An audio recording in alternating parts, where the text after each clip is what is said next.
First of all, very good evening. And I must tell you something. I'm big fan of what he has done for the country. And whenever I spoke to him during NTC thing, I always said I'm talking as a fan. So that's what he has achieved.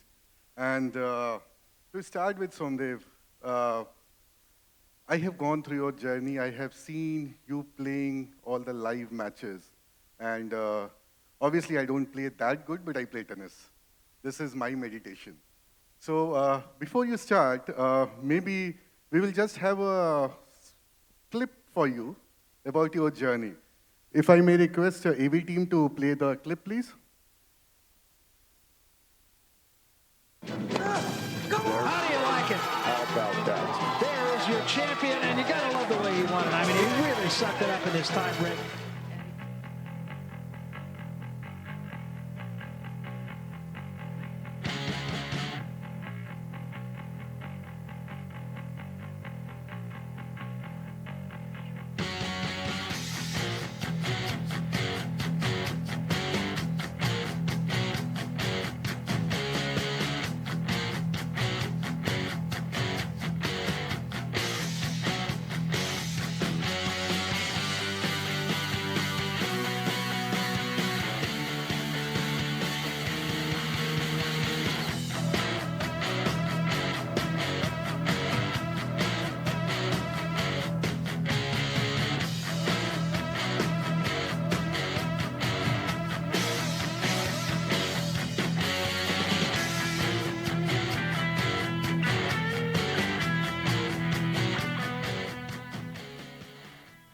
So I will tell you, when I was searching, this clip says, fittest tennis player of India. How does it sound? Well, first of all, thank you, Bhaskar. Thank you for the kind introduction earlier. Honestly, I had forgotten most of that stuff that you mentioned. So, and a warm welcome to everybody over here, and thank you guys for a warm welcome to me as well. Really, really, really happy to be here, honestly. And I'm looking forward to sharing. I'm looking forward to sharing experiences, things that have happened and things that I feel sometimes, things that I've been through. But in terms of how do I feel as the fittest tennis player, you know, you're not born with everything, you know, and I don't know if most people over here would not have followed my career, let alone my junior career. I did grow up here in Chennai. My dad worked for the income tax, so I grew up at the income tax quarters. Ayakar Bhavan, I'm sure many of you might know it. And one of the things that I was always touted as was one of the least talented. I was one of the least talented. I used to push the ball in the court, run around, and I didn't really have big weapons. That's, I mean, again, not to get too nerdy into the tennis side of things, happy to do it if you want. But, so because I was not known to have a massive serve or a big forehand or all that much power or the hands of Leander Pace or the power of Rohan Bopanna or one of these things, I didn't have anything. So I always figured the one thing that I could control or the one thing that was within my control was how fit I decided I could be. And so as a young kid, one of the things that I was genuinely obsessed by was I would ask myself the question, is today the fittest that you've ever been? If the answer is no, then I would go out for a run. No, So absolutely. that's how the tag began, that's how the journey began, that's how the obsession began, and luckily because of that I got a few results. No, fantastic, and what you have achieved is commendable. If I take you in your college days, I think from NCAA times, you have won 2 times, right? And it was not easy. I don't think anyone has achieved that at a very young age. So how it started, because tennis is not an easy game. It demands a lot. And being in Chennai, the conditions and all that, it's not that easy. So how you achieve that? I mean, a combination of a lot of things. You know, I would hate to take complete credit for all the success. because I know that there's a lot of people, there's a lot of luck involved, there's a lot of right place, right time, and of course, a lot of hard work, perseverance, and you know, all the good stuff that we know that sports brings. But you know, one of the things was as I was not a great junior, as I grew up and fitness took over, I became, you know, a little bit better, a little bit faster, a little bit stronger. And by the end of it, my junior career, I was among the top 2 or 3 ranked juniors in India. Um, and as most people over here would not know, the hardest jump in professional sports, especially professional tennis, is from being a recognized junior to suddenly jumping in with the big fish. And that is the hardest transition, because you're suddenly 18 and under, you're playing everybody who's around your age, and suddenly you turn 19 and you're playing against a 29-year-old. And you're playing against a 26-year-old who's been on the tour for 5 years. So it's a huge, huge, huge jump. And that's one of the places where Indian players historically have lost out, because you know, we all come into the pro circuit thinking, you know, it's glamorous, it's dreamy, it's exactly what you thought it would be, until you realize that you have to play 35 weeks in a year, 35 different tournaments, 35 different countries, 35 different venues, play through injury, play through pain, and pay for it all yourself. So I realized really quickly that my dad being an income tax officer, it wasn't going to be enough to drive the professional career. And so the alternate path that I chose was getting a degree, playing a high level of tennis, although college tennis, and using college tennis as a stepping stone to professional tennis.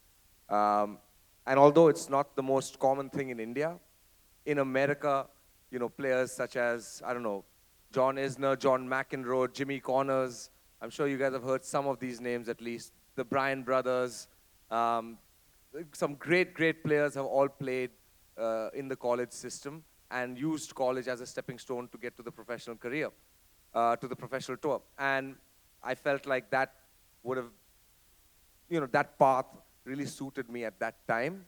And again, complete luck that I ended up at the University of Virginia, which in hindsight was the most important decision that I ever had to make in my life. No, I think you are humble. You are always saying it's a luck, but it's all what you have put in.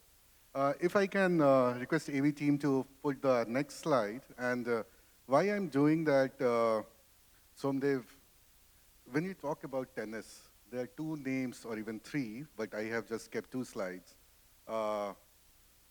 Whether it's Roger Federer or Rafa. And you had those matches with them. So some of the thing, if you can put the next slide, please. Because when I was doing a little search, I think the slide is not, okay. If you can play the video, because this is something which you spoke about Roger Federer. And greatest of all times, we all, his backhand, big fan. If you can play the video, please. Here's a quick story of mine with Roger Federer. I played him in the first round of Dubai in 2011. Big match for me. I even needed all the security to protect myself from that beating I was about to get. Here's Roger. You can clearly see the pre-match nerves he's feeling. He's only won that tournament like 10 times. Here's the last time in the match that I had Roger flat-footed. Honestly though, the match wasn't all that bad. See all those fans in the stands? Clearly for me. After all, we were in Dubai. But that slow forehand in the middle of the court, that wasn't doing a whole lot of damage. Here's him hopping around to hit his 350th forehand winner of the match. The crouching backhand, that wasn't doing a whole lot of damage either. But honestly, served an ace or 2 maybe, but it was mostly him hitting winners. And here's him graciously accepting that he gave me 6 games at the end of the match. Very nice of him. But here's where the story gets fun. A friend of mine who was with me that week wants a picture with Roger. So we're in the player lounge where Roger is engrossed in a conversation, as he very often is. And he notices me and he says, and I ask him, hey Roger, can I get a picture? He says, yeah, sure thing. And he takes the camera from me and clicks a picture of me with who I thought was a random dude. So I said, that's really nice, but Roger, can we also have one with you? And again, he graciously obliged. So we went back and we asked our friends, who's this guy that Roger picked a picture of? And guess what? It was Fabio Cannavaro. You can even see in the comments there, my friend says, look, Roger clicked that picture, and here's Cannavaro. Of course, we all recognize him. So Roger, thank you for clicking a picture with me and Cannavaro and teaching me who he was. Thank you for always being so gracious and for taking that picture with us as well. Thank you for slicing and dicing me up so gracefully and for teaching me that you actually can meet your idols after all. Thank you, Roger, for everything. What is this story? It's a true story. It's a true story. You guys want to know some pretext to that story? Yes, absolutely. Behind the scenes. So I was actually not meant to play Dubai. This was in 2011, February. And I just started playing, pretty good tennis, broken into the top 100 and all of that. And I think I just made finals of a 250 in South Africa. Lost in the final to friend at the time, still a friend, Kevin Anderson. Kevin Anderson later ended up making the finals of the US Open, the finals of Wimbledon where he lost to Novak, and being top 5 in the world. And I happened to beat this guy in college. And so the first question that most Indians ask me is, look at what happened to you. Look at what happened to Kevin Anderson. But, Kevin Anderson's a great player. And, I'd just come off making the final, losing to him in 3 sets. And, kind of enjoying the fact that I had just broken back into the top 100 and things like that. So I wasn't meant to play Dubai. I didn't get in. And in the last second, somebody pulled out. One of the big names pulled out. And the tournament director reached out to Mahesh Bhupati. And he said, hey, would Som like a wild card for the tournament? I said, why not? I mean, Dubai, it's close enough. We're all in India. Here's where it gets interesting, is because usually I was in India, I was always practicing. This time before Dubai, it happened to be Mahesh's wedding. So Mahesh was getting married to Lara Datta, and the entire Indian fraternity of tennis was there, whoever you can think of. And, it's a wedding. So we were kind of doing stuff that all of us do at weddings, which is definitely not the best preparation before you're about to play Roger. So, I after the wedding is when I realized that I got into the tournament. All of my stuff was still here in Chennai, so I called my friend who we saw a picture of over there. His name is Vikram, still one of my oldest friends. So I said, hey, Vic, can you please bring my stuff to Dubai? I'll meet you directly there. He says, okay. I land in Dubai, 0 practice for the last 4 or 5 days, which for me at the time was a lot. Usually don't take more than a couple days off. And as soon as I land, my phone's blowing up, and I realize I'm playing Roger in 2 days. So, what do? I have absolutely no idea. I'm a little nervous, I'm a little tight, I'm a little tentative. I thought I was feeling great about my tennis 1 week before this, and now after, a wedding and coming here and no training. But, long story short, I think I played because of the low expectations in that match, I actually think I played reasonably well, and made a match out of it. Again, the last picture that we saw, which is here, this is the second time I played him. And this was in 2013 at the French, at Roland Garros. 2013 is hard for me to imagine. I'm saying it was 12 years ago when I'm sitting here now. But 12 years ago, I was out playing him, and it was interesting because I was on a comeback trail from shoulder surgery. 2012 January, I had shoulder surgery, and all I really wanted to do was play the Olympics. That was my dream as a kid. And I asked my doctor, is there a possibility? He's like, there's a small chance. But in all likelihood, no. The good news is I'd already qualified for the Olympics.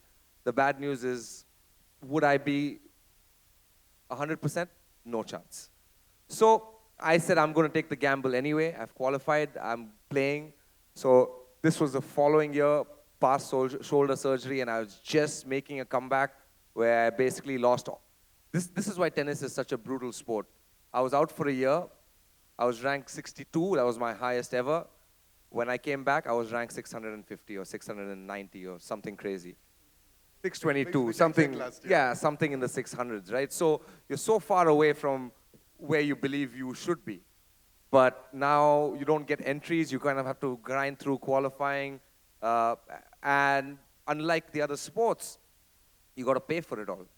You got to pay for yourself, your coaches, your physios, your strength coaches, whoever it is you are with, your entourage. And this was on my comeback trail.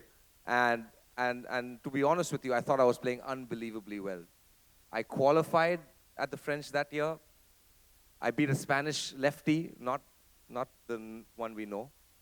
I beat a Spanish lefty in 3 sets, first round. And I thought I was playing unbelievable. And at that time, we wouldn't actually know this now, but at that time, we thought Roger was old. Just saying, we thought he was past his 30s, we thought he was past his prime, we thought he was old. And I went into this match thinking, man, today I've got a shot. What's his worst surface? Clay. I'm playing pretty good. The Dubai match felt like a dream compared to this, because over here, I got absolutely humbled. I think I got 3 games in 3 sets.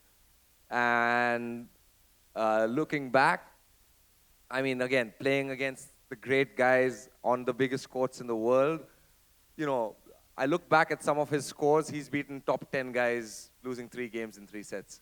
So again, putting things in perspective was important. But for me, it was a huge milestone over here, right here, because although I didn't win that match, and although I didn't ever break my career high of 62, 2013, I know we talked about, medals and the Commonwealth Games and the Asian Games and a few of the awards. But personally for me, 2013 was by far one of the proudest things for me, is because I was nominated by the ATP Tour as one of the comeback players of the year in 2013. There were 4 of them. Thank you, but I didn't win. The guy who won in 2013, any guesses? Rafa Nadal. But Rafa kept having these comebacks, and I said, this is not even fair that we're on the same thing. But looking back, that was a great match, happy to be there, and 2013 was a very, very special year.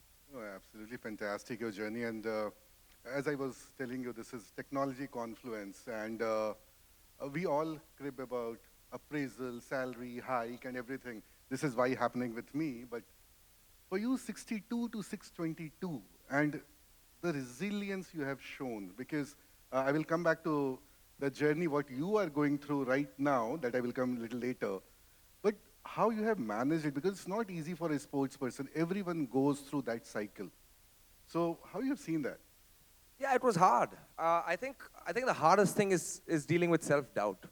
That to me was the hardest part. It wasn't so much about anything else, but the question is, when you walk out of shoulder surgery and you can't lift your arm, and you literally can't brush your teeth or open doors or use your phone or type or pretty much anything for a few weeks, the doubt starts to creep into your head. And I think that was the hardest part. I think that's something that everybody deals with at some point or the other. Luckily for me, one of the things my parents always advised me was be around good people. Be around good people, be around good coaches, be around people that care for you genuinely, and that'll kind of help you through a lot of times. Even if you have to be honest. Even if you have to be honest, and the answer sometimes is, maybe it's not the best thing to do this. But it's always important to have good people around you. So again, luck. I can't take credit for the attitude. I think I was very lucky to have great role models in my coaches, people I respected, and people who genuinely had their best interest for me. Okay, so you spoke about, already we talked about Roger. The other best moment which I have seen, and when I was doing research, it's about Rafa. Can we have the next clip, please? What's this? Because when I was doing a search, it talks about you were staring at Rafa on a particular shot. So Anything you want to share behind the scenes, what's going in your mind when you're playing with Rafa? Yeah, sure. I mean, do we have time for another story? Okay. So the year again, 2011, I just played Roger, as we know. And so now I'm getting a little used to playing on center court against these big guys. And I think when I played, I believe he was number one at the time. I believe he was number one. So the crazy part, again, I'll just give you a 30-second glimpse into the reality of a professional tennis player's life, right? So played Dubai, as we know. The week after Dubai, we had Davis Cup. And we were playing Serbia in Serbia. So off we went to Serbia. I played 5 sets or 3 sets the first day, 4 sets, then played doubles. So we played Friday, Saturday, Sunday. And take a flight from Belgrade to California, to Los Angeles, to play qualifying of Indian Wells, which is one of the Masters Series events in tennis. And I was in the qualifying there. So played the first round qualifying on a Tuesday, played the second round qualifying on a Wednesday, got a day off, played the first round main draw against a guy who's still in the top 100, in Adrian Manarino, won that, got a day off. Second round played against a guy top 20. I don't know if you guys know of Marcos Bagdatis. He made the finals of Australia. I mean, great player, great guy. Played him second round, somehow got through that, take a day off. Then the next round I had to play Xavier Malisse, who was a Belgian guy who was former top 20. Played him in a grueling match, 7-6 in the third, somehow got through, got a day off, and then you play Rafa. So this was the last 9 days leading up to your biggest challenge in the world, right? Of the things that us as players dream about, playing number 1 players on center courts at big tournaments and having a chance of beating them. So, going into this match, again, I was feeling good, but I'd learned enough from the number of times I felt good against great guys and, laid an egg on the court. Sometimes that happens. And one of the coolest things happened to me before this match is, this is 2011, guys, remember.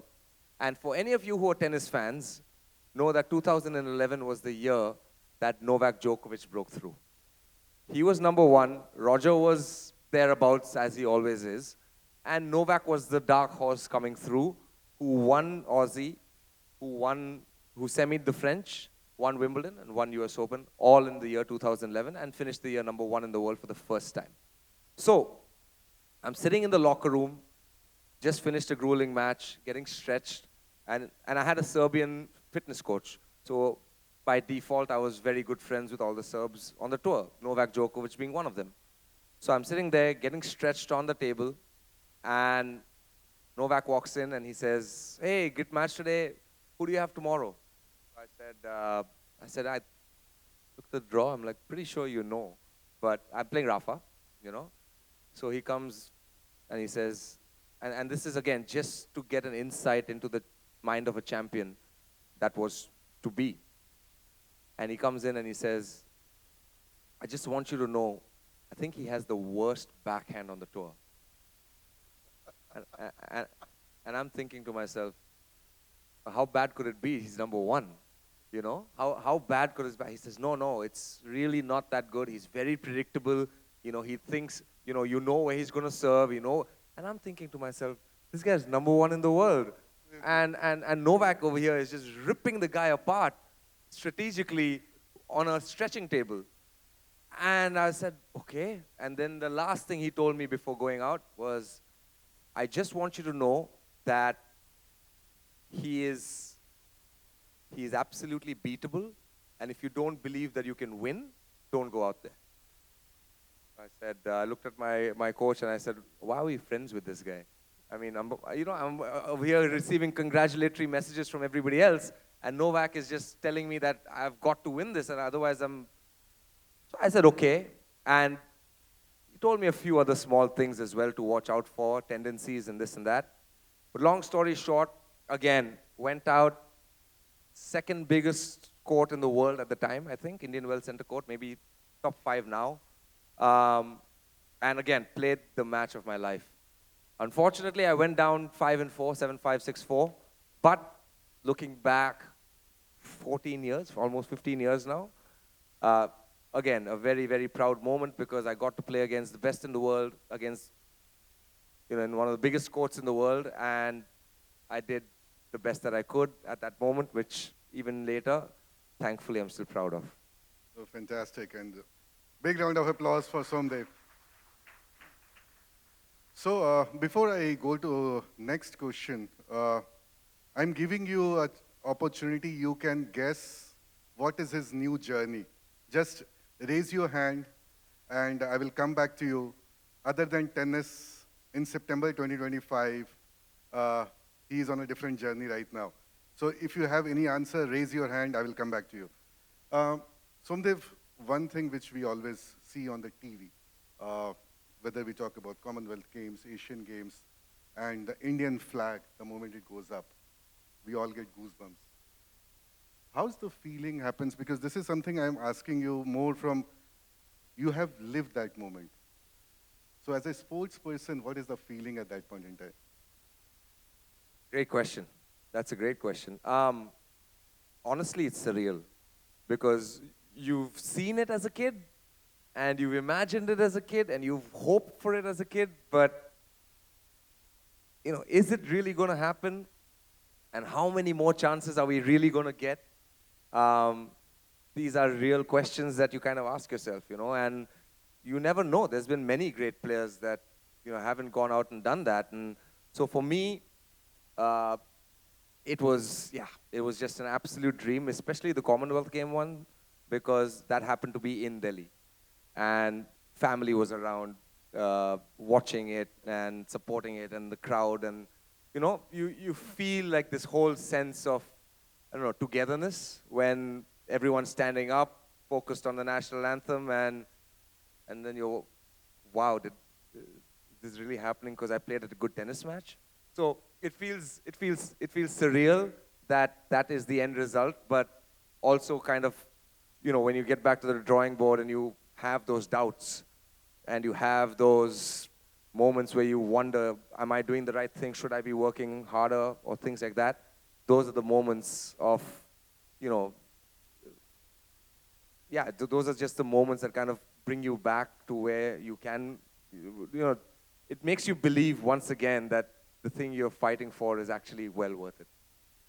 Okay, so, no, fantastic, because we can only hear from you. It's so difficult to even imagine what a sports person goes through and when you live that moment. The most interesting part, which I have asked, obviously we all know he has retired in 2017. And any answers what he's doing right now? Sorry? Music, yes, you are absolutely right. I have done a little bit of research. I think, if I'm not wrong, you have written 30 songs. Wow. I didn't know that. You have written 30 songs. Yeah, I've written a lot. I've written a lot. I mean, listen, I retired early. It's going to be 10 years in March from the time I stopped professional tennis. So, my mom's from Shillong. I spent a lot of time in the Northeast. If you're looking for a good musician, all you got to do is get out of your house and take a right or a left turn and you run into one. So, I really enjoyed music and I really enjoyed the learning aspect, the practice aspect of things, and when tennis kind of stopped, I kind of started doing other things like that. No, absolutely. And there's something in common. My birthplace is Shillong, by the way. Oh, yeah. Okay. So, he talked about singing, and he's a very good singer. You guys want to hear that? Little louder, please. We have a guitar arranged for you. That's the surprise. I told you. Can we get the guitar, please? And in the meantime, while we are arranging, can you also run the AV, his new video which got released in September 2025? Guys, big round of applause.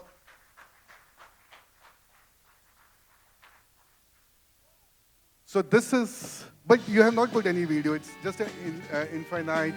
That's what I have received. Little louder, please.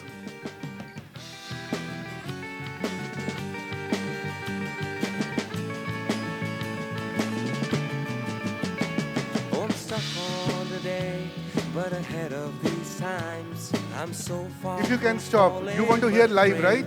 that I'm Okay. We'll go live.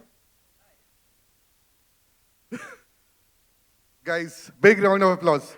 I haven't even done my warm-ups.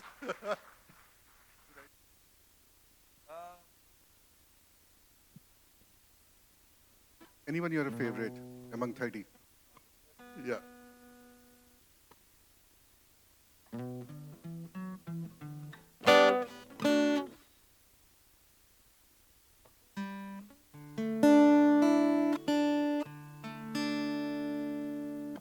Up on the bass, go down the...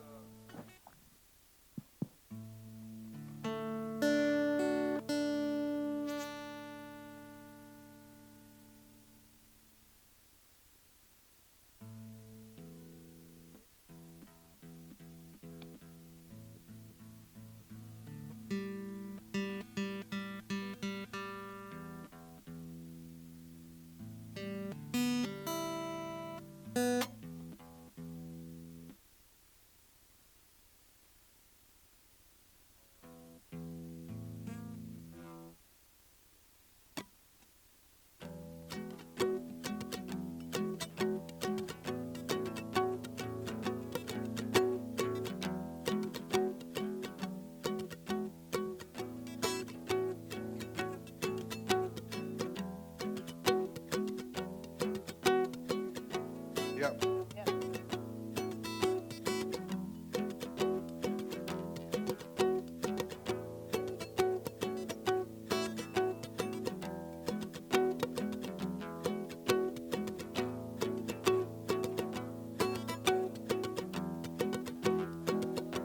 Sure. Can you hear me without the mic or no?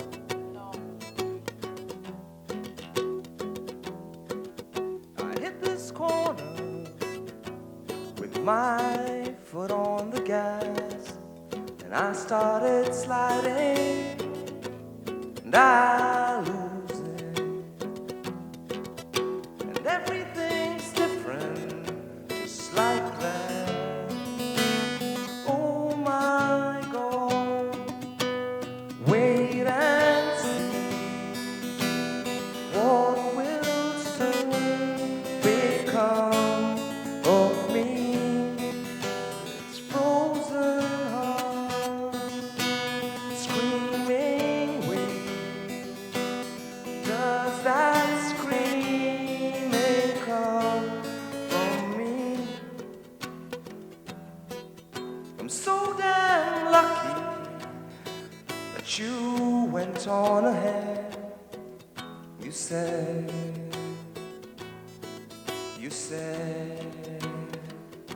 I'll see you later. I heard what you said, and a few minutes later, I'm sliding, and everything's different again.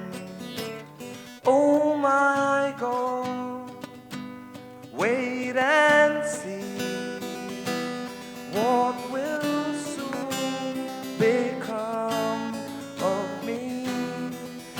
This frozen heart, screaming weak. Does that screaming come from me? I'm dizzy from all this spinning. And now I'm thinking that you did all you could when you said, my love, take it slowly. Okay, is what I said. Oh my God, wait and see what will soon become of me. This frozen heart,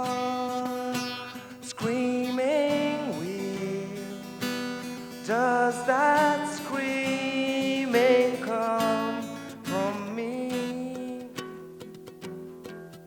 Take me back to just before I was spinning. Take me back, it's amazing what a minute can do. Take me back to just before I was dizzy.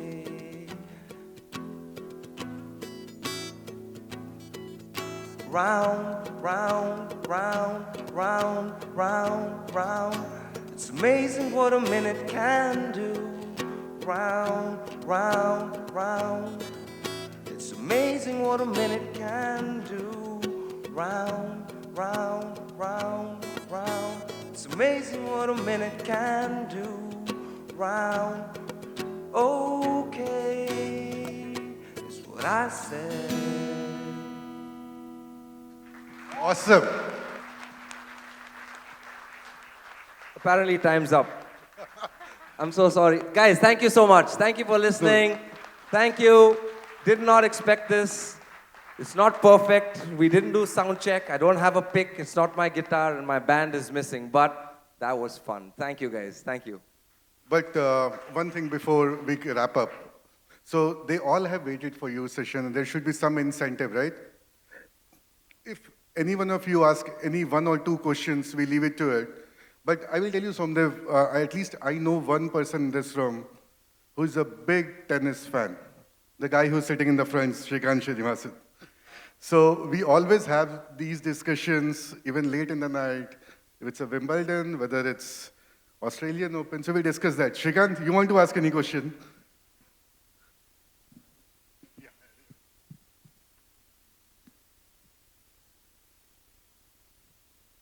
Thank you, Somdev. I think I actually didn't even plan to ask you a question, but yes, I'm a big tennis fan, and I think Bhaskar and me kind of keep having these conversations.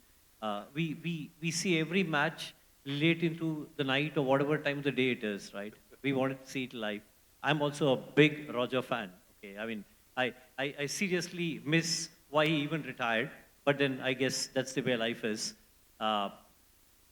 In fact, I'm waiting for my fan moment whenever I could probably go and meet him sometime. I actually have a friend, a very close friend of mine living in Basel.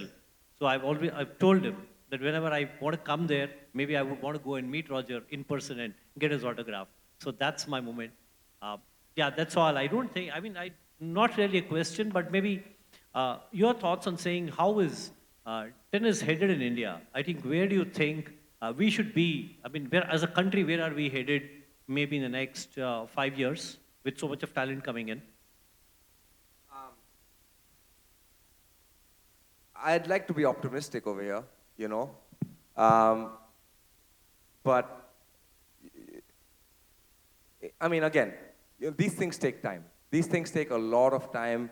5 years, honestly, is too short a time, you know, because let's say, for example, we are looking at the most talented 11-year-old in the country right now. 5 years, she's going to be 16.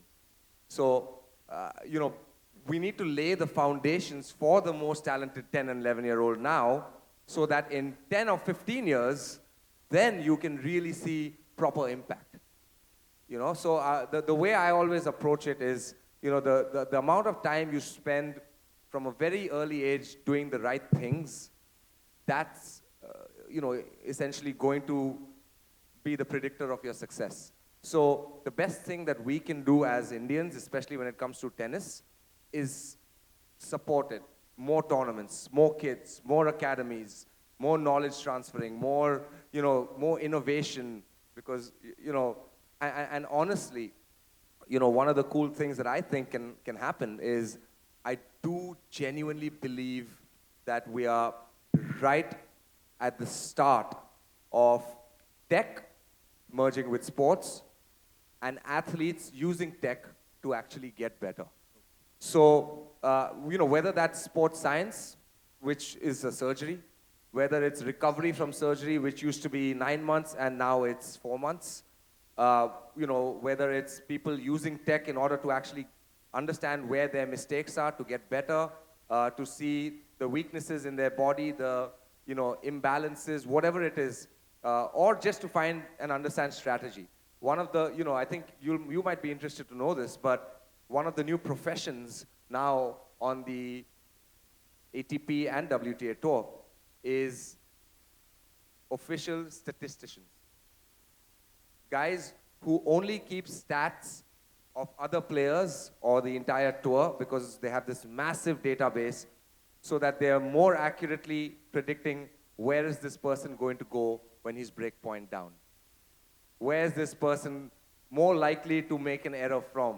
Yeah, it's the forehand, but let's isolate it and see which part of the court that forehand error is going to come. And there's just so many ways that we can actually start using, these sort of technologies to improve ourselves. I mean, even think of, how we can actually impact grassroots programs. Again, I know that I'm kind of making this a little too broad. I do know that I don't have that many questions, so I'm trying to put in as much information. I don't know if you can tell, but I love this subject. I can talk about this for days, and I do on TV. I hope you guys watch from time to time. But yeah, I think all in all, if we do things the right way, then the future for tennis in India can be very, very bright. Thank you. Okay, I think there's one question here. Maybe we'll take a last question. Okay, that I will pass on to you for sure. Pass on the mic, please, here.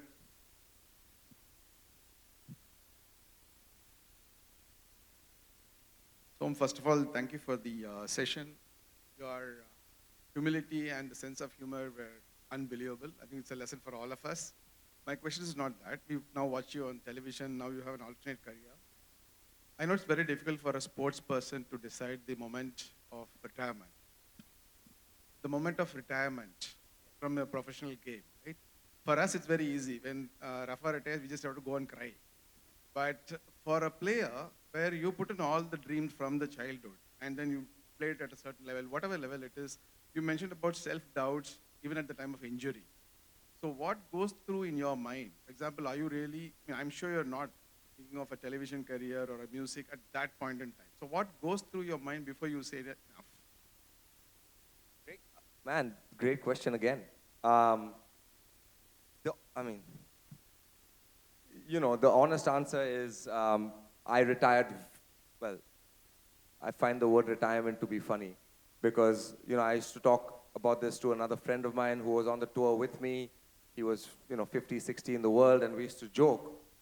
Roger, Rafa, Roddick, Sampras, Agassi, Serena, these guys retire. All of us, we just stop playing. And that's the extent of that. But why did I stop playing, I guess is the question. And I from the earlier part of our discussions, I think one of the things I mentioned was, or we got up on was how important fitness Absolutely, yeah. was to my life, to the way I looked at tennis, and to the way I approached my philosophy of what was within my control and what was not. And I was 31 at the time, which is not that old. Obviously, now Novak's 38 and he's 3 in the world. So, it's a different time, and obviously I'm not in the same ballpark as Novak, when it comes to great tennis players. But, I had put in every single ounce of my energy into my tennis. And I can say this with zero doubt. From the time I left India, for sure. So I was 19 when I left India. From 19 to 31, anything that I could possibly do, I did for tennis and nothing else. In terms of dedication, in terms of the kind of work that I put in, it was very, very, very, very intense. So, my days were long. And again, I used to play, one of my favorite captains that I ever played tennis under was Anand Amritraj. And Anand, I knew him from the days I was a kid because I happened to be in the Britannia Amritraj Tennis Academy, which was BAT right here in Chennai. And, he's known me from the time I was a young kid. And suddenly I'm playing Davis Cup and he's in the captain's chair. And one of the things I think I played a 5-set match against, again, we played Serbia in Bangalore. long story short, two sets to one down, somehow come back, win in 5. And I remember the first thing Anand told me at the time, this was 2014, September or October, September, just after the US Open. And he comes to me after that match and he goes, "Som, buddy, great match." I said, "Thank you." Because that's a really hard way to make a living. And I said, "What am I supposed to do?" People always say, "Well, why don't you just hit the ball like Roger?" I said, if it was that easy, everyone would do it. So, I understood that for me to be good or for me to be the best version of myself, I had to play within certain rules and limitations that I had, whether it was technically or the way I saw the game or, the fact that I grew up playing a certain way. It's impossible to, it's like asking a fast bowler, "Why don't you start spinning the ball?" Well, theoretically you could, but really. So,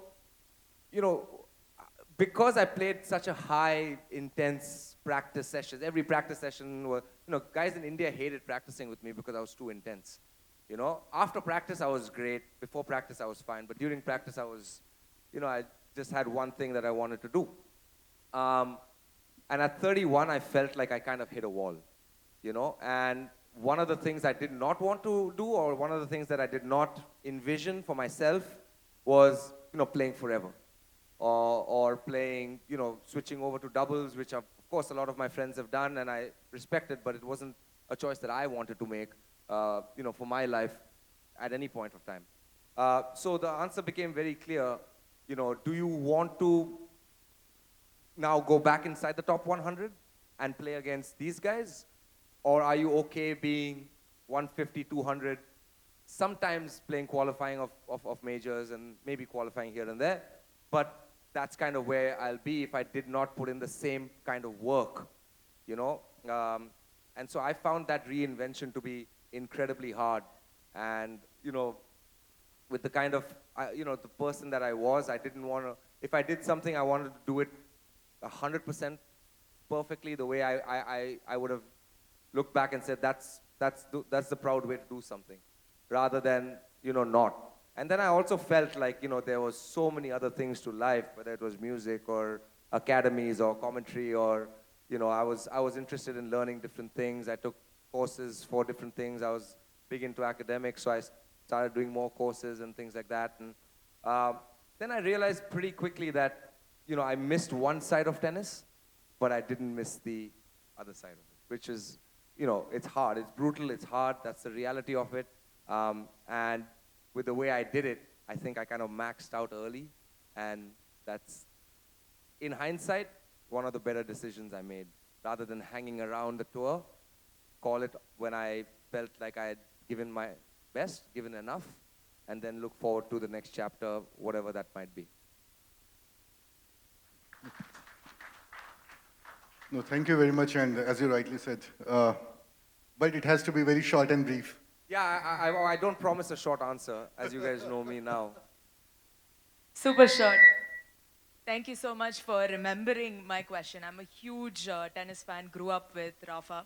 Given that we are in the NTC and this is a technology conference, so if we look at Rafa's career, there's Rafa before Moya and Rafa after Moya, where when Moya came in to coach him, there was a lot of tech involved, a lot of stats involved, and they've been very open about this. And you can find a number of conversations with people like us who are nobodies on Reddit discussing the great Rafa, right? So my question is, outside this room, I think inside this room, we all understand what tech can do for sport. But outside this room, you do have this conversation that tech tends to take away what sport actually is, which is just human ability. If we even look at the Wimbledon, they've taken away ball boys and even linesmen now, and even that is done by tech. So do we really want to have that much of tech where everything is like you have statisticians sitting and saying, predicting things? It kind of takes away the reality, the grit human element? of, exactly, the human element, the warrior instinct of sport. So your thoughts on that? First of all, you should try out TV, because that's a great question. You presented it really nicely, and you also had a backstory into what's happening with Rafa and Tech and Carlos and everybody else. So wow, well done. You taught me something there. Second thing is, I don't think that how much ever tech comes into it, I don't think that it can replace heart. I don't think it can replace, split decisions that quickly. I mean, let's take, for example, tennis, right? No matter what you put into that stat person, there's no such thing that Roger Federer, 100% of the time, when he's down break point, is going to serve wide. There is no such stat. He's more likely to go wide. Maybe again, I can get nerdier and break it down and say against the wind he might go here, and with the wind he might do this, or things like that. But I think the coolest thing, there's a lot of people who don't like VAR, for example, for football. So a lot of people did not like lines people going away from tennis. And ball kids are still there. They don't give you towels because of the whole corona situation and all of that, but they still pick the balls and pass the balls. The ball kids are there, but linesmen have pretty much gone away from all the majors, every single major. I actually like that. I like that very, very much, simply because I feel what tech is now allowing us to do is to play the game in the fairest way possible, where the best player will win. You won't have John McEnroe screaming at the entire crowd saying, can you be serious? Or are you, whatever he was screaming, and you won't see bad calls, and you won't see Serena Williams, fighting against the line judge when she was foot faulted at the US Open, and you won't see controversial things like that. Because, and I believe, are they perfect now? No. But are they working to, it's plus, I think as of now it's plus or minus 2%, right?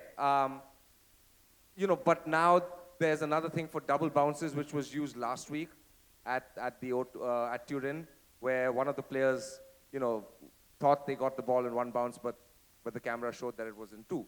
Now, that could be a huge game-changing decision in the story of a match and in the story of a person's career, right? Am I beating Novak Djokovic or not? It's going to come down to this. And I think in the long run, it only helps us, it only serves us all as fans that we know that the fairest thing is being rewarded. And it's the same way I look at VAR in football. I mean, have they made mistakes? 100%. But same thing with cricket, Hawkeye, or with the pads, or pretty much every sport. I mean, NFL has it, NBA has it, buzzer beaters, leaving the finger at the right time.